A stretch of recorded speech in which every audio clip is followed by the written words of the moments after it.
everyone. So today's KVS interview expected question is कि what are the qualities of a teacher? कि एक teacher की क्या क्या क्वालिटीज होती हैं। अगर आपसे इंटरव्यूअर ये भी पूछते हैं कि आपके अंदर क्या क्या क्वालिटी हैं, तो मैंने यहाँ पे इतनी सारी जो क्वालिटीज मेंशन की हैं, आपको इनमें से जो भी क्वालिटीज अपने अंदर लगती हैं आप उन्हें एक्सप्लेन कर सकते हैं। तो चलिए इस वीडियो को स्टार्ट करते हैं।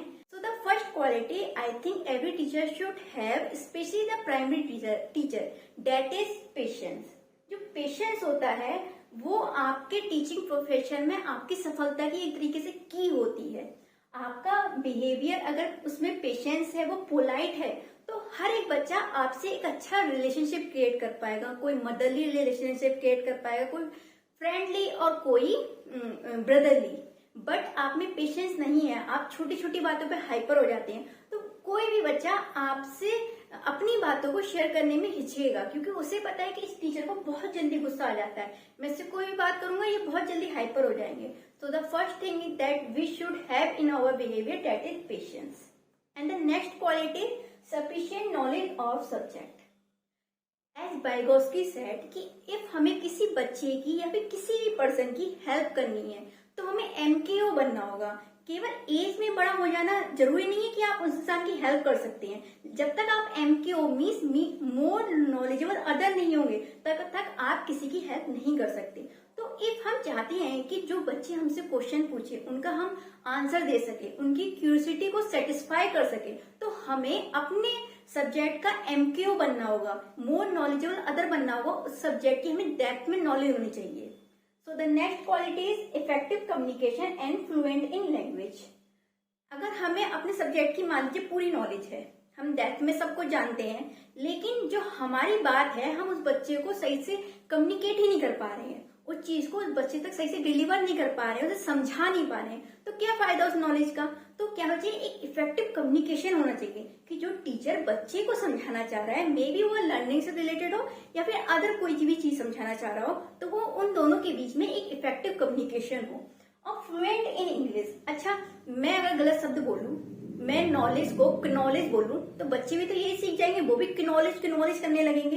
तो फ्लुएंट इन लैंग्वेज, अब चाहे वो इंग्लिश हो, चाहे हिंदी हो, चाहे मराठी हो, आप जिस भी लैंग्वेज में पढ़ा रहे हैं, आपका प्रोनाउंसिएशन एकदम ठीक होना चाहिए, आप फ्लुएंट होने चाहिए, ताकि आपकी तरह ही बच्चा आपको ऑब्जर्व करके अटक अटक के ना बोलना सीख जाए या फिर गलत बोलना ना सीख जाए। सो the next quality is good personality and friendly behaviour.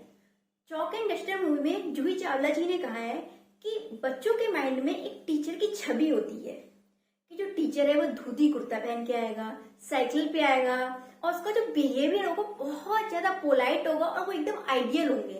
तो हमें जो बच्चों के माइंड में छवि चल रही है, जो गुड पर्सनैलिटी की छवि चल रही है कि हमारा बिहेवियर पोलाइट होगा, हम उनके लिए आइडियल होंगे, तो उस छवि को हमें रियलिटी में उतारना है, अपना बिहेवियर ऐसा बनाना है कि बच्चे उसे ऑब्जर्व करके खुद ब खुद बहुत सी चीजें सीख जाए। वो कहते नहीं है हिडन करिकुलम। हिडन करिकुलम कौन सिखाता है बच्चों को? एक टीचर ही तो सिखाता है, अपने बिहेवियर के थ्रू, अपने एक्टिविटीज के थ्रू।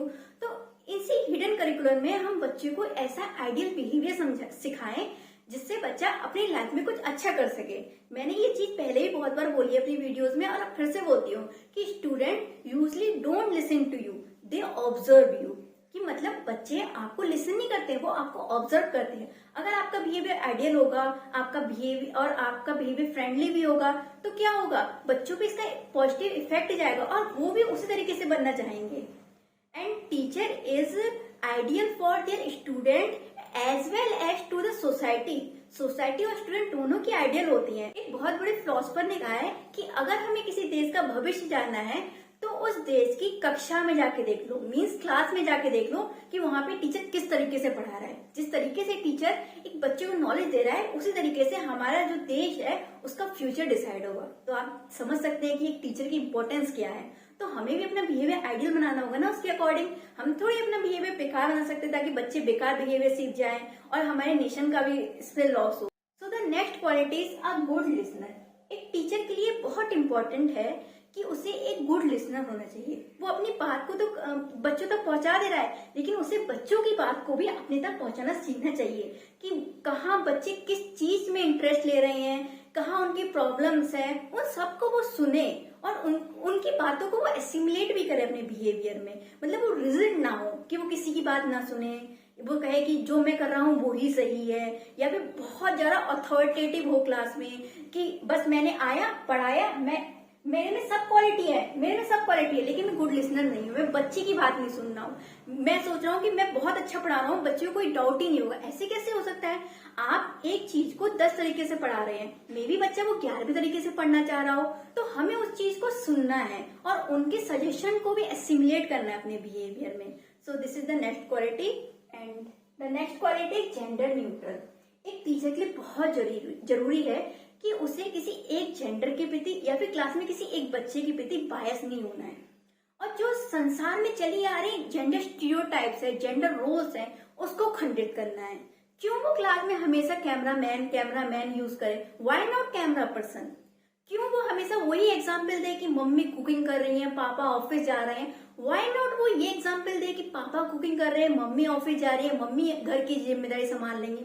और ये आज की रियलिटी भी है।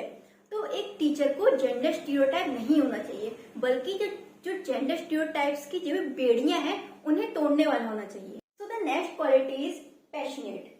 A teacher should be passionate about teaching.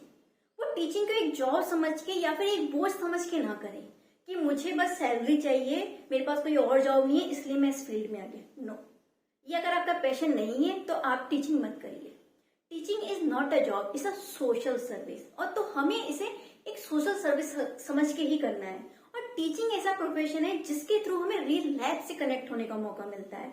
हमें रियल लाइफ से कनेक्ट होते हैं डेली बेसिस पे, उनकी लाइफ में हम कोई पॉजिटिव चेंजेस कर सकते हैं। और जो पॉजिटिव चेंजेस करने के बाद जो सेटिस्फेक्शन मिलता है वो किसी अदर प्रोफेशन में कभी नहीं मिल सकता। तो आप सोच सकते हैं कि teaching is a noble profession. तो इसे as a job, as a बोझ नहीं समझना है, इसे हमें एक प्रोफेशन, एक पैशन ही समझना है। सो the next quality is leadership. A teacher should be a leader. अपनी क्लास का लीडर होना चाहिए उसे, कि सब बच्चों को वो मिलजुल के काम करना सिखाए, सब बच्चों को इंस्ट्रक्शंस दे, सब बच्चों की गाइडेंस करे, काउंसलिंग करे। बच्चों को जहां भी प्रॉब्लम हो वो टीचर को अपने लीडर समझते हुए सारी चीजों के बारे में वो उसे बताए, और एज अ लीडर वो उसकी जिम्मेदारी है कि वो उसको सॉल्व करे। So the next quality is ability to work with others. मतलब कि टीचर को एक कोलैबोरेशन में लर्निंग करना भी आना चाहिए। हाँ ठीक है, उसे नॉलेज है तो सब कुछ है, पर वो खुद को बेस्ट ना समझे, क्योंकि ज्ञान है वो अपार है, कोई इसे पूरी तरीके से प्राप्त नहीं कर सकता।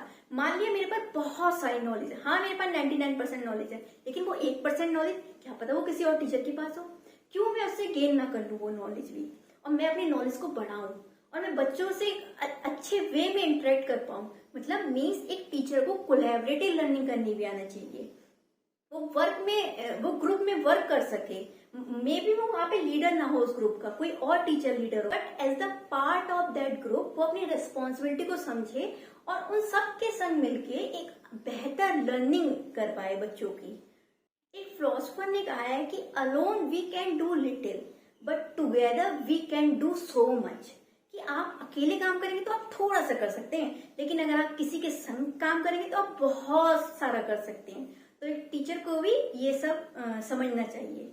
सो these all are the quality of a teacher. और आप देख लीजिएगा कि आपके बिहेवियर में क्या क्या क्वालिटीज हैं और आप उन क्वालिटी को इस तरीके से एक्सप्लेन भी कर सकते हैं। So that's all about this video and thank you.